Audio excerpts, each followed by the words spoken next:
ये black fungus वाकई में जब अटैक करता है तो सीवियर कंडीशन पैदा कर देता है। इसमें जो ऑर्गन है स्पेशली आंखों को निकालना तक पड़ गया है अगर उसको पेशेंट को सुरक्षित बचाना है तो ये सीवियर कंडीशन है। और अगर हम लोग इसको लाइटली ले रहे हैं तो बहुत सारी दुविधाओं में पड़ेंगे।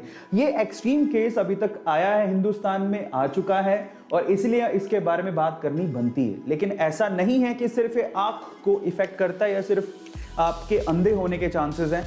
अगर ये सीवियर कंडीशन में गया तो पेशेंट की मौत भी हो सकती है, मृत्यु भी हो सकती है। मैं फिर से कह रहा हूं कि घबराने की जरूरत नहीं है। हर एक चीज को जानिए, जानने की बहुत ज्यादा जरूरत है। अगर हम लोग नॉलेज रखेंगे, सजग रहेंगे। मैं आपको थोड़े से और अपडेट देता हूं। ब्लैक फंगस के महाराष्ट्र में अभी तक केसेस 2000 आ चुके हैं, तो ये छोटा आंकड़ा नहीं है। अगर इसको अवॉइड करने की कोशिश कर रहे हैं तो नहीं, हमें अवॉइड नहीं करना है। महाराष्ट्र में 2000 केसेस है, आज महाराष्ट्र में है, कल यूपी में भी हो सकते हैं, बिहार में भी हो सकते हैं, आपके स्टेट में भी पहुंच सकता है, राजस्थान में भी पहुंच सकता है। धीरे धीरे बढ़ता जाएगा और ऐसे ही पहले कोरोना बढ़ा था, ये भी बढ़ गया तो दिक्कत हो जाएगी। और एक किन केसेस में सीवियर कब हो रहा है उसके बारे में भी डिटेल में बात करते हैं। गुजरात में अभी तक 900 के करीब केसेस आ चुके हैं और बैंगलोर जहां पर हम रह रहे हैं, मैं रह रहा हूं, ये बैंगलोर में 179 केसेस अभी तक ब्लैक फंगस के सामने आए हैं। ठीक है, तो ये छोटी बात नहीं है। एक भी केस आता है तो हमारे लिए खतरे की घंटी है और ये बहुत ज्यादा केसेस हैं। एक और चीज मैं आप लोगों को बताना चाहता हूं, ये जो जानलेवा ब्लैक फंगस है, basically 52 covid survivor died of black fungus in Maharashtra so far. जरा समझिए, महाराष्ट्र में जो कोविड मतलब 52 ऐसे कोविड सर्वाइवर थे जिनकी जो मृत्यु है, जिनकी डेथ है, वो ब्लैक फंगस से हो गई है।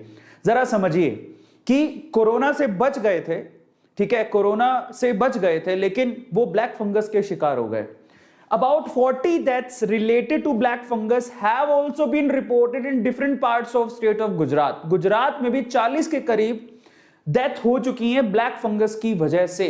तो अभी ये आंकड़ा भी थोड़ा सा समझने लायक है। अगर हम लोग सोच रहे हैं कि ठीक है नॉर्मल है, नहीं है, नॉर्मल नहीं है, होता है कैसे ये इन्फेक्ट करता है। ये आपकी स्किन को इन्फेक्ट कर सकता है, लंग्स को इन्फेक्ट कर सकता है। अभी सीवियर केसेस आईज के आ रहे हैं, ज्यादातर आईज को इन्फेक्ट कर रहा है, आपके ब्रेन को भी इन्फेक्ट कर सकता है। और अगर आपके ब्रेन्स को या लंग्स को इन्फेक्ट करेगा, समझ में आता है, तो शायद डेथ भी हो सकती है। एक्चुअली करता क्या है, जो हमारी धमनियां होती है ना, रक्त धमनियां, जिनको आर्टरीज बोलते हैं, हमारी रक्त धमनियां, जिसकी वजह से एक्चुअली खून जाता है हमारी बॉडी के अलग अलग पार्ट्स के अंदर, एक्चुअली उन्हीं को ब्लॉक कर देता है। और अगर अलग अलग पार्ट्स में सपोज करो कि हमारा ब्रेन में खून जाना बंद हो गया, तो हम लोग फिर ब्रेन ही डेड हो गया, उसके बाद हम बचेंगे ही नहीं। तो ट्राई टू अंडरस्टैंड कि ये बहुत सीवियर है और इससे हमें बचने की जरूरत है। चाहे हम स्वस्थ भी हो तो भी हमें इसके उपाय जानने की जरूरत है, क्योंकि आज हम उसके उपाय जानेंगे तो मान लो कोई अगर हमारे घर पे कोई पेशेंट है किसी भी चीज का, तो उसको हम बचा सकते हैं। और ये पिक्चर आपको थोड़ा सा हिला सकती है, बट ये सच है। एक्चुअल में ये एक प्रॉब्लम है जो एक घाव बन जाता है आंख में। और देखो, सीवियर कंडीशन में आंख तक निकालनी पड़ गई है, आंखों की रोशनी जा चुकी है, फंगस और नहीं बढ़ जाए इसकी वजह से आंख तक निकालनी पड़ी है, और ये सच है। तो जरा आप ध्यान से समझिएगा, इसलिए हमें जानने की बहुत ज्यादा जरूरत है। इससे बचे कैसे उसके बारे में बात कर लेंगे।